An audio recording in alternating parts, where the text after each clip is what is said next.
সাথী সভাপতি, আমার গুরুজনেরা, যুব তরুণ সাথী বন্ধু ভাই মা বোনেরা, আপনারা দেখলেন আমি উঠবার আগেই সভাপতি ঘোষণা করলেন ক্লাস 4 এর বাচ্চা মেয়ে মুস্কান বললো আমার টিফিনের খরচা বাঁচিয়ে 1000 টাকা আপনার নির্বাচনের জন্য খরচের জন্য দিলাম। মুস্কান মানে হাসি। আপনারা সবাই হাসি এবং খুশি থাকবেন, এটা নতুন অভিজ্ঞতা। আমি যখন নির্বাচনী প্রচারে যাচ্ছি, কাল ভগবান গড়ায়, আগের দিন হরিয়ার পাড়ায় তরুণ যুবক আমার মা এরকম টাকা মুড়ে, কেউ 200 টাকা, কেউ 500 টাকা, কেউ 1000 টাকা বলছে আপনি রাখুন, আপনার নির্বাচন এক খরচে রাখবেন। হরিয়ার পাড়ায় একজন মহিলা দিল, তার অবস্থা দেখে বললাম আপনি কেন দিচ্ছেন? আমার পাশে যাচ্ছে সে বললো ও বাড়িতে মুরগি পোষে, দেশি মুরগি, মুরগির ডিম বেচে পয়সা জমা করে দিয়ে আপনাকে নির্বাচন তহবিলে টাকা দিয়েছে। আমি গর্বিত, লাল ঝান্ডার আন্দোলনের সৈনিক হিসেবে গর্বিত। একদিকে ইলেকট্রাল বন্ড, বড় বড় কোম্পানিগুলো বিজেপি আর তৃণমূলকে হাজার হাজার কোটি টাকা দিয়েছে, আর অন্যদিকে ভেজাল ওষুধ বিক্রি করেছে। যে ওষুধ মানুষে খাবে না সে ওষুধ খাইয়েছে, রোগ আরো বেড়েছে। বিদ্যুতের দাম 3 গুণ বেড়েছে, বিদ্যুৎ কোম্পানি হয়েছে। এই যে তেল, পেট্রোল, ডিজেল, কেরোসিন তেল, রান্নার গ্যাসের দাম বাড়ছে, বিভিন্ন জিনিসের দাম বাড়ছে। আবার অন্যদিকে সরকারি যা জিনিস গড়ে উঠছে তার ঠিকা বার্তা পেয়েছে, তার বিনিময়ে ঘুষ দিয়েছে। সেই টাকা নিয়ে ওরা বৈভব দেখাচ্ছে। অথচ আপনারা এসছে নিজেদের উৎসাহে। নির্বাচনী প্রচারের শেষ লগ্ন, 7 তারিখে এই পর্যায়ের ভোট। যতদিন এগোচ্ছে গোটা দেশে বিজেপির হাওয়া পাতলা হচ্ছে। আমরা গত 2 বছর ধরে এই কথা বলেছিলাম। আমরা বলেছিলাম বিজেপি বিরোধী সমস্ত শক্তিকে এক কাট্টা করতে হবে, কারণ বেকারি সবচেয়ে বেশি বেড়েছে, ক্ষুধা সবচেয়ে বেশি বেড়েছে। আর সেই জন্য সবাইকে ডাক দিয়েছিলাম। আজকে দাঁড়িয়ে বামফ্রন্ট, কংগ্রেস, আমরা এখানে 42টা আসনে আসন সমঝোতা করে লড়ছি। গোটা দেশে ইন্ডিয়া ব্লক এক কাট্টা হয়েছে। মমতা ব্যানার্জি, তৃণমূল কংগ্রেস প্রথম দিকে একটু কথা বলেছিল, কিন্তু পরে ঢেকে বসলো, কারণ ভাইপোকে বাঁচাতে হবে জেল থেকে। তিহার জেলে যাতে অভিষেক ব্যানার্জি না যায়, এই জন্য বাংলাকে বাজি ধরেছেন মমতা ব্যানার্জি, আর বিজেপির কাছে মাথা নিয়েছেন। আর আমরা বলেছি এই নির্বাচনে শুধু বামফ্রন্ট কংগ্রেসের সমঝোতায় মানুষ এমপি বানাবেন না, এটা সেমিফাইনাল। 2 বছর পরে ফাইনাল হবে। 2026-এ মমতা ব্যানার্জিকে ওই নবান্ন 14 তলা থেকে টেনে হিঁচড়ে নামিয়ে জেলে পাঠাতে হবে। লুট হয়েছে চাকরি, প্রাইমারি স্কুল হোক, মাদ্রাসা, জুনিয়র হাই হোক, সিনিয়র হোক, হায়ার সেকেন্ডারি স্কুল হোক, কলেজ হোক, বিশ্ববিদ্যালয় হোক, সেখানে শিক্ষক নেই। হেলথ সেন্টারে, হাসপাতালে ডাক্তার নেই, পুলিশ নেই। একটা ভোট করতে হলে আমাদের কেন্দ্রীয় বাহিনী আনতে হবে, কারণ পুলিশের 75,000 পদ খালি আছে। আর যে পুলিশ আছে তাকে দিয়ে মিথ্যা মামলা করানো হয়েছে, পঞ্চায়েতের ভোট লুট করা হয়েছে, গণনা কেন্দ্র গিয়ে পাহারা দেওয়ার বদলে তারা চুরি করেছে। আর এই জন্য আমরা বলেছি এটা লোকসভা নির্বাচন। অনেকে বলেন এই চর এলাকায় ভৈরব নদীর দুপারে যে ভোট তো দিতে পারবো। আমরা বলেছি এই নির্বাচন পার্লামেন্টের নির্বাচন, কোন ভোট লুট হতে দেব না, কোন গুন্ডামি মস্তানি বোমাবাজি হবে না। সবকটা বুথে কেন্দ্রীয় বাহিনী থাকবে, মানুষ নিজের ভোট নিজে দেবেন, সকাল সকাল দেবেন, নিজের প্রতিনিধি নির্বাচিত করবেন। অনেক মানুষ অপেক্ষা করছেন 10-12 বছর পর এই প্রথম ভোট দেবেন। আমরা শান্তি চাই, এই জন্য এই ভোটটা শান্তিতে হোক। আমরা মানুষের অধিকার প্রতিষ্ঠা করতে চাই, এই জন্য আমরা ইলেকশন কমিশনকে বলেছি সুষ্ঠু এবং অবাধ আর শান্তিপূর্ণ নির্বাচন করতে হবে। এখানে দাঁড়িয়ে বেকার ছেলে মেয়েরা তারা মীনাক্ষীর কথা শুনেছে। আমাদের রাজ্যে কাজ নেই, ভিন রাজ্যে গিয়ে ছেলে পেলে কাজ করতে হয়। পরিযায়ী শ্রমিক হিসেবে কেন এখানে কাজ হবে না? তাদের দক্ষতা, তাদের মেধা, তাদের বুদ্ধিকে ব্যবহার করে আমাদের এখানে কলকারখানা গড়ে তুলতে হবে। দেশ ভাগের পরে মুর্শিদাবাদ একটা কিনারায় চলে এসছে। এই জলঙ্গি, এই রানীনগর, এই সব এলাকা ফরিদপুর, এগুলো হচ্ছে কিনারায় পড়ে গেছে। একসময় মুর্শিদাবাদ কেন্দ্রে ছিল বাংলার, বিহার, উড়িষ্যা, এই তিনটে প্রদেশ শাসন করত মুর্শিদাবাদ, আর এখন কিনারায় পড়ে গেছে। আর এই জন্য সড়ক যোগাযোগ, রেল যোগাযোগ গড়ে ওঠেনি। আমরা বাংলাদেশের সঙ্গে ভারতের যুদ্ধ চাই না, সম্প্রীতি চাই। বাংলাদেশও তাই চায়। আমরা চাই পার্লামেন্টে সরকারের একটা ভূমিকা হবে, যেখানে দুই দেশের মধ্যে সমঝোতা হবে এবং তার ফল আমরা পাবো। আর তার জন্য আমাদের রাজশাহী আর মুর্শিদাবাদের মধ্যে রেল সেতুর যোগাযোগ বাড়িয়ে ব্যবসা বাণিজ্য বাড়াতে হবে, যাতে দাঁড়িয়ে মুর্শিদাবাদ আবার কেন্দ্রে চলে আসে। ফরিদপুর হয়ে কৃষ্ণনগর থেকে এই জলঙ্গি হয়ে লালবাগ পর্যন্ত রেল লাইন করতে হবে, যাতে এখান থেকে অন্য জায়গায় গিয়ে ট্রেন না হয়। মুর্শিদাবাদ জেলায় কেন্দ্রে, লোকসভা কেন্দ্রে মাত্র 16 থেকে 18 কিলোমিটার রেল লাইন আছে। কেন সেটা হবে?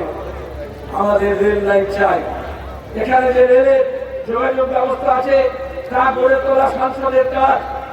আমরা যখন যুব আন্দোলন করতাম, এ দাবি নিয়ে লড়াই করেছি গত শতাব্দীতে, আবার সে লড়াই সংসদের মধ্যে দাঁড়িয়ে লড়তে হবে। এখানে দাঁড়িয়ে আমাদের আরো বেশি সড়ক যোগাযোগ দরকার। যেখানে গ্রামে গেছি, লোকে বলছে কালভার্ট নেই, রাস্তা নেই, সড়ক নেই, কোথাও সড়ক আছে কি নরক আছে বোঝা যাচ্ছে না। সেইটাকে আমাদের সুষ্ঠুভাবে গড়ে তোলার দরকার আছে। আর আমাদের মা বোনেদের ইজ্জত, সম্মান, আমরা সন্দেশখালী দেখেছি। এরকম অনেকগুলো আমাদের রাজ্যের জায়গা আছে যেখানে তৃণমূল নিজের লুটের রাজত্ব কায়েম রাখার জন্য মা বোনেদের ইজ্জত দিয়ে খেলা করছে। আমরা সেটাকে, সম্মানটাকে আবার ফিরিয়ে আনবো। তার সঙ্গে দাঁড়িয়ে আমি বক্তৃতা করতে পারি, এটা প্রমাণ করানোর দরকার নেই। আপনাদের কাছে কাজ করতে পারি আপনাদের সামনে, তার জন্য বামফ্রন্ট এবং কংগ্রেসের সমর্থিত প্রার্থী হিসেবে হাজির হয়েছি। আগামী এক সপ্তাহ মোহাম্মদ সেলিমের জন্য আপনারা কাজ করবেন, যাতে আগামী 5 বছর আপনাদের জন্য মোহাম্মদ সেলিম মুর্শিদাবাদ কেন্দ্রের সাংসদ হিসেবে কাজ করতে পারে। প্রতিটি চায়ের দোকানে, রকে, রাস্তায়, ঘাটের মাচা নিয়ে আলোচনা হয়। মানুষের যন্ত্রণার কথা, ব্যথা বেদনার কথা, শিক্ষার কথা, স্বাস্থ্যের কথা, দুর্নীতির কথা, কিন্তু সেটা ওইখানে গুমড়ে মরে যায়। সেই কথা কলকাতায় পৌঁছায় না, সেই কথা দিল্লিতে পৌঁছায় না। এই মাইক যেমন আমার কথা আপনাদের অনেকের কাছে পৌঁছে দিচ্ছে, এরকম মোহাম্মদ সেলিম আপনাদের মাইক হিসেবে সোচ্চারে যাতে আপনাদের দাবি দেওয়া পার্লামেন্টের মধ্যে বলতে পারে, সেই অধিকার আপনারা দেবেন, এই দাবি করছি, এই অনুরোধ করছি। তার সঙ্গে দাঁড়িয়ে কোনো প্রলোভন নয়, কোনো গুজব নয়, কোনো লোভ নয়। ওরা এখন তৃণমূল বুঝেছে কিছু করতে পারবে না। অনেকে তৃণমূলের লোকজন আছেন, তারা আমার সঙ্গে আছেন। পরিষ্কার কথা, ঝান্ডা হয়তো তৃণমূলের লাগাচ্ছেন, কিন্তু মনে মনে মোহাম্মদ সেলিম বলছেন। এই জন্য আমরা চাই কোন ঝুঁক ঝামেলা যাতে না হয়। মুর্শিদাবাদ কেন্দ্রে লোকসভা নির্বাচনে এখনো কোনো গন্ডগোল হয়নি। মমতা ব্যানার্জি এসে ভগবান গোলায় মিটিং করে উস্কানি দিয়ে গেলেন। সেখানে আমাদের পার্টি অফিসে আগুন লাগালো রাতের বেলা মিটিং এর পরে। আমি নিজে গিয়ে সেখানে আমরা আবার সেই অফিস মেরামতি করে চালু করেছি। মমতা ব্যানার্জি বলছেন মোহাম্মদ সেলিম বাজ পাখি, উনি ভয় পেয়েছেন। আসলে উনি হচ্ছেন কবুতর, পায়রা। ওই যে খোপে যেরকম পায়রা পোষে, ওই রকম আরএসএস তৃণমূলের খোপ বানিয়ে পায়রা পুষেছে। স্বাভাবিকভাবে বাজ পাঠিয়ে রেখে তিনি ভয় পাচ্ছেন, কারণ তার উড়ান বন্ধ হয়ে যাবে। আমি আপনাদের কাছে অনুরোধ করব, আমাদের পার্টি এবং কংগ্রেস কর্মীরা একসঙ্গে তো আছেন, তার সঙ্গে দেখছেন আইএনএল ঝান্ডা লাগানো আছে, ইন্ডিয়ান ন্যাশনাল লীগ, এরকম আরো অনেক দল, অনেক সংগঠন, অনেক ব্যক্তি যারা কোনো রাজনীতি করেন না, কিন্তু দেশকে নিয়ে ভাবেন, মানুষকে নিয়ে ভাবেন, জেলাকে নিয়ে ভাবেন, তারা এগিয়ে এসছেন। তাদের সবরকে জড়ো করে নিয়ে প্রত্যেকটা বুথে বাহিনী তৈরি করুন, নিজের ভোট যাতে নিজে দিতে পারেন, কোনো ভোট যাতে নষ্ট না হয় সেদিকে নজর রাখবেন, কোনো ভোট ভাগাভাগি যাতে না হয়। এখানে লড়াই সরাসরি। অনেকে মনে করেছিলেন তৃণমূলের চুরিকে আটকাতে হলে 56 ইঞ্চি ছাতি আর বিজেপিকে রাখবে, কিন্তু আমরা দেখলাম বিজেপি সরকার আসার পরে তৃণমূলের জোর জুলুম বেড়ে গেল।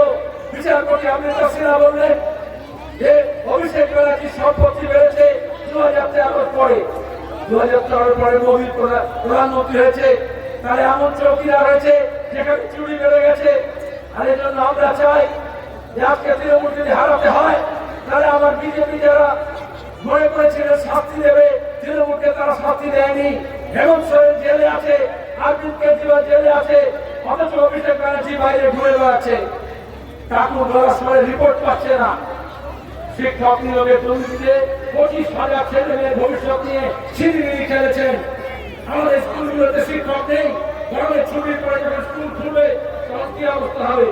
একইভাবে মাদ্রাসা সার্ভিস কমিশনেও দুর্নীতি হয়েছে, যেমন স্কুল সার্ভিস কমিশনে হয়েছে। প্রাইমারি স্কুলগুলোতে আপার প্রাইমারিতে শিক্ষক নেই, আর নতুন করে আবার নিয়োগের দুর্নীতির মামলা চলে এসছে। সেই জন্য দুর্নীতির বিরুদ্ধে লড়াই, যেমন ঘরের টাকা নিয়ে, যেমন কালভার্টের টাকা নিয়ে, যেমন 100 দিনের কাজে নিয়ে, যেমন দাতব্য ভাতা নিয়ে, বিধবা ভাতা নিয়ে, সংখ্যালঘুদের স্টাইপেন্ড অস্বীকার করতে, এসসি এসটিদের হকের ভাতা স্টাইপেন্ডটা দিয়ে আমাদের লড়াই করতে হবে, নিজের হক আদায় করতে হবে। যে টাকা মারছে সেটা বলছে না, আর মেয়েদের বলছে লক্ষ্মীর ভান্ডার দিচ্ছি। কার টাকা কাকে দিচ্ছে? তৃণমূলের বাপের টাকা। আমরা টাকা দিই, আপনারা টাকা দেন, জিএসটি আদায় হয়। যখন যা কেনেন, যা খান, যা করেন সেই ট্যাক্স দিতে হয়। আপনার 9% মোদি নেয়, 9% দিদি নেয়। আর বলার সময় বলে আয়ুষ্মান ভারত, স্বাস্থ্যসাথী, কন্যাশ্রী এসব নাম করেন। দুভাগ করে টাকা কামাচ্ছেন আর কিছু ছিটকে করে টাকা দিচ্ছেন। আমরা বলেছি মোদী সরকারকে সরিয়ে বামফ্রন্টের সমর্থনে সর্বনিরপেক্ষ সরকার তৈরি হবে। তারা যেমন 100 দিনের আইন নিয়ে এসেছিল কাজে, আমরা তাকে 200 দিনের করব। যত মজুরি আছে তা দ্বিগুণ করব। এই লক্ষ্মী ভান্ডারের মতো স্কিম, বার্ধক্য ভাতা, অন্যান্য সমস্ত যা ভাতা আছে সেগুলোতে চুরি বন্ধ করব। চুরি বন্ধ করলে এখন যে টাকা পাচ্ছে তার দ্বিগুণ টাকা পাবে। এখন যারা পাচ্ছে না, বারবার দুয়ারে সরকারে গিয়ে দরখাস্ত দিচ্ছে কিন্তু নাম তুলতে পারছে না, তাদেরকে কারো দুয়ারে যেতে হবে না। তাদের ভাতা, তাদের হক তারা পাবে, তার ব্যবস্থা আমরা করব। আপনাদের কাছে অনুরোধ, আগামী কয়েকদিন আপনারা প্রত্যেকজন 10 জনকে বলবেন 10 টাকা দেবেন। আর 10 লোকে যদি 10 জন করে তাহলে 100 জন হয়, এবং এই 7 দিনে আমাদের কথা ছড়িয়ে যাবে। সবাই বলছে গোটা রাজ্য মুর্শিদাবাদে নতুন রাজনৈতিক আবহাওয়া তৈরি হয়েছে। এই মুর্শিদাবাদ বাংলার রাজনীতির ভবিষ্যৎ ঠিক করবে। এই মুর্শিদাবাদ তার ঐতিহ্য ফিরে পাবে, তার সংস্কৃতির ঐতিহ্য ফিরে পাবে, তার সংস্কৃতি ফিরে পাবে। আর লুটেরাদের রাজত্ব শেষ করে দিয়ে বাংলায় নতুন অবস্থা তৈরি করবে, তার শপথ আমরা নিচ্ছি। যারা বহরমপুরে অধীরবাবুকে ভোট দেবেন, জঙ্গিপুরে কালকে লালগোলায় মিটিং করলাম আমরা, অধীরবাবু ছিলেন ওখানে, বকুলের পক্ষে বিশাল সমাবেশ হলো। ভগবান গোলায় 2 ঘন্টা পরে মিটিং করলাম, সেখানেও দেখছেন খবরের কাগজগুলো বলছে ভিড় উপচে পড়ছে। আর আজকে এখানে এমন অবস্থা হলো আমার গাড়িও মিটিং এ ঢুকতে পারছিল না। আমাকে লোকজন বলছে ভেতরে যাওয়ার জো নেই, ভেতরে যাওয়ার উপায় নেই। তারপর আমি অনেকটা রাস্তা হেঁটে আপনাদের এখানে এসে পৌঁছলাম। কিন্তু এই মিটিং এ ভোট হবে না, ভোট বুথে হবে, আর ভোট করাতে হবে। আমাদের জওয়ান ছেলেদেরকে বলছি, মেয়েদেরকে বলছি, আপনারা বাহিনী তৈরি করুন। সকাল সকাল প্রত্যেকটা বুথে 3 নম্বর বোতাম টিপে যাতে ভোট পড়ে, এমন ভাবে 3 নম্বরে বোতামে ভোট পড়ে যাতে দাঁড়িয়ে দিল্লিরও টনক নড়বে আর নবান্নরও টনক নড়বে। হবে নয়, যারা পেছনে আছে হবে নয়, একসাথে হবে, জোর কদমে হবে।